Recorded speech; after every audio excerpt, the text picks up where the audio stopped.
Hello. Today I want to discuss knowledge with a capital K. And I love this quote from Meetings with Remarkable Men. Let God kill him who himself does not know and yet presumes to show others the ways to the doors of his kingdom. Hopefully that's not aimed at me.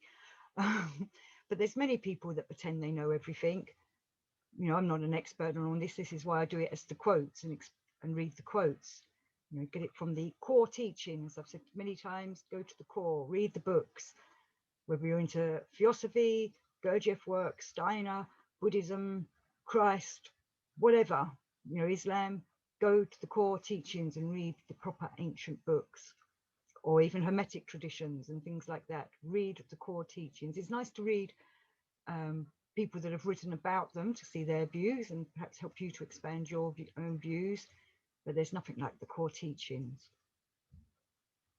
And we need knowledge because once we start understanding how things work, we then start creating wisdom. We need both. We need the knowledge and the wisdom. We need to be wise enough to use that knowledge in a wise way. So this is also from Meetings with Remarkable Men. Those who have advised you to practice this mastication, and also those who write books about it, have, as is said, heard a bell without knowing where the sound came from. That's from page 186. So he's talking about how some people just, it's whether they walk the walk, not just talk the talk. They need to walk the walk. Those are the kinds of people you want to be learning from and getting teachings from. Though no master is perfect. People will make mistakes and people still have their personalities. I remember some people saying to me, well, Gurdjieff was no saint. Why should I listen to him? Well, no one's a saint. There is no saints, but some people have an understanding and the wisdom of how to put it across and are still working on themselves. As Gurdjieff said, he was struggling still. He still had to work on himself every day and perform his exercises and make his tasks. We must not put these people on pedestals, even though they know things perhaps in a better way than we do. They're here to teach us. We can take that teaching and work on ourselves. So knowledge and understanding are quite different. This is also from Meetings with Remarkable Men, page 242. That last one was page 186. Knowledge and understanding are quite different. Only understanding can lead to being, whereas knowledge is but a passing presence in it. So again, it's all back to that wisdom. We can have the knowledge, we can know things, but do we use them wisely? Do we understand how it works? It all comes together. So this is from Views from the Real World, page 49. Knowledge is an inalienable property of a man. It cannot be more and it cannot be less. For a man knows only when he himself is that knowledge. We have to ponder on our knowledge that we're learning. For example, let's talk about the Hermetic scriptures, the emerald tablets of Thoth, or the emerald tablets of Hermes. There's two different sets of emerald tablets, but working on either of them, you have to take them in, digest them, ponder them. The answers are there, but we need to work on themselves. The same with Patanjali's work and his yogas, aphorisms for yogas. They all have to be worked upon and thought about and digested so that it turns into wisdom and then we use it.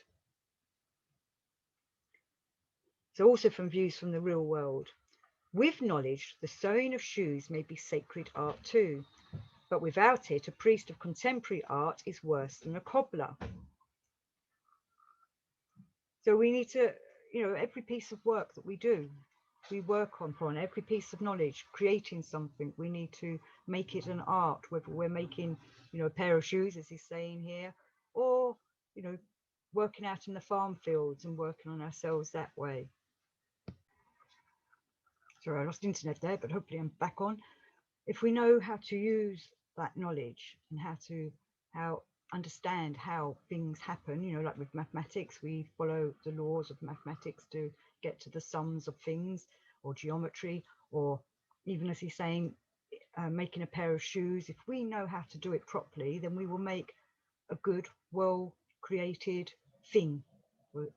saying something for now. Like if we understand how clay works, we make a fantastic sculpture. If we understand how to paint, we make a masterpiece. But it doesn't just have to be in the arts. It should be in everything, in understanding how things work, how that car works, how the engine works. You know, you don't just get in your car and drive off. You need to know what happens if it starts to break down. Though we have mechanics to do that as well. But knowledge and wisdom helps us understand how things occur, how things happen, how things work. So this is from Henri Tricot.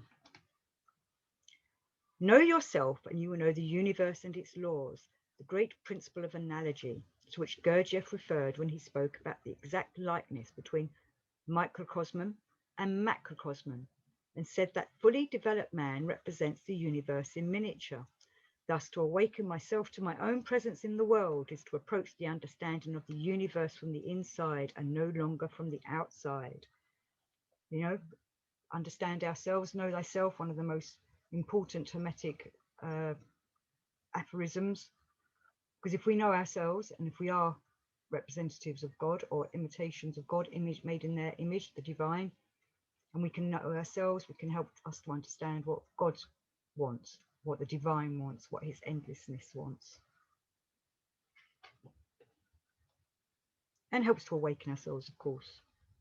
So in Search of the Miraculous, page 107, the most complete knowledge of a given subject possible for us can only be obtained if we examine it simultaneously with our minds, feelings, and sensations.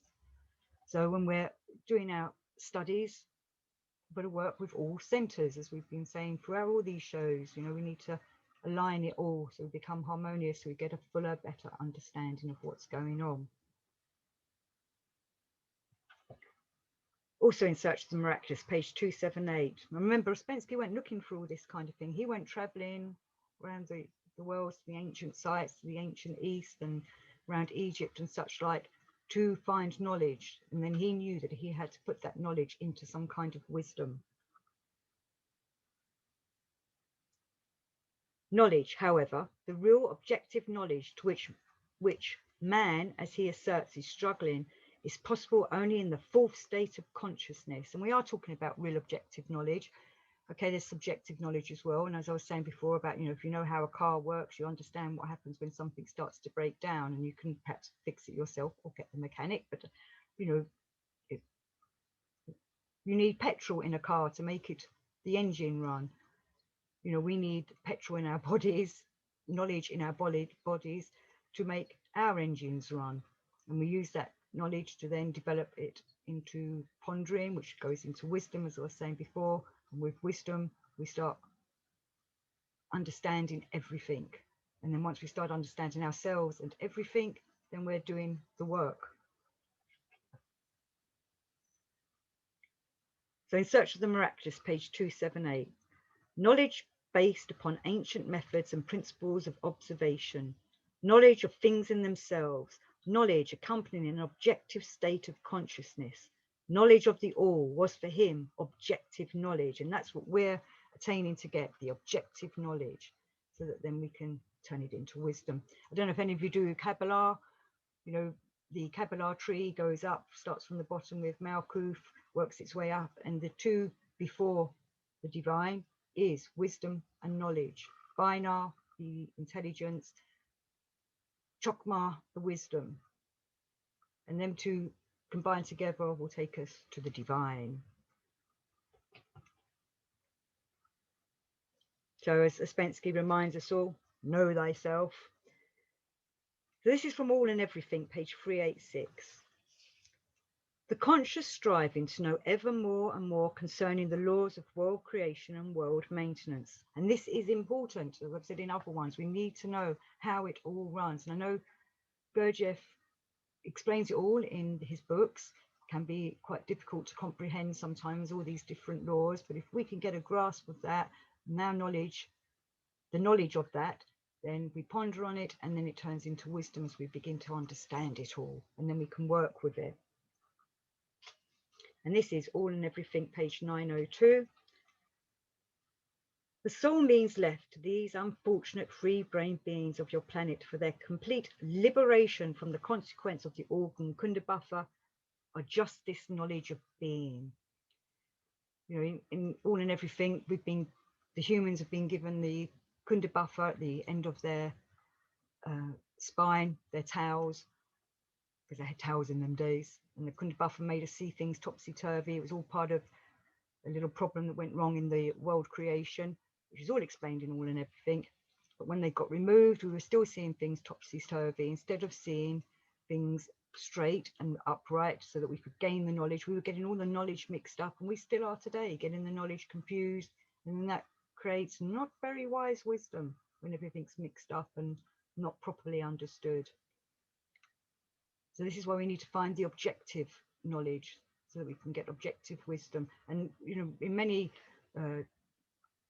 traditions, this is called the ancient wisdom. This is the wisdom that stayed true throughout man's time, humanity's time, I should say, because that ancient wisdom, that truth, is always there. It might be underlying all the lies and the confusion that goes on in the real world, not the real world, but in, you know, the world we live in. But that truth will continue to pop his little head up for those that have ears to hear and eyes to see. And then just one last quote from Views from the Real World. The knowledge you've had up to today is knowledge of one center, knowledge without understanding. And coming back to what I was saying before, if we can use all our centers when we learn things, when we study, when we gain knowledge, and it harmonizes, then we're developing then finer energies which will help us develop ourselves so that we can become true, real eyes, true, real people. I hope that wasn't too garbled. I think I went on a bit on that one, so I'm going to bring it to an end here because my knowledge is perhaps a bit tired. But go and learn. There's so many things to go and learn about out there, and then don't just take it in as facts. Ponder on it and find out what this knowledge is that you need and why, the hows, whys, and such like questions, so that it develops some kind of wisdom. And then in that wisdom inside you will start helping you to go forward, because that wisdom will give you a little nudge, or that wisdom will be there because you understand what's being said. You're beginning to understand what's being shown to you, and as I was saying, the wisdom will develop. Till next time.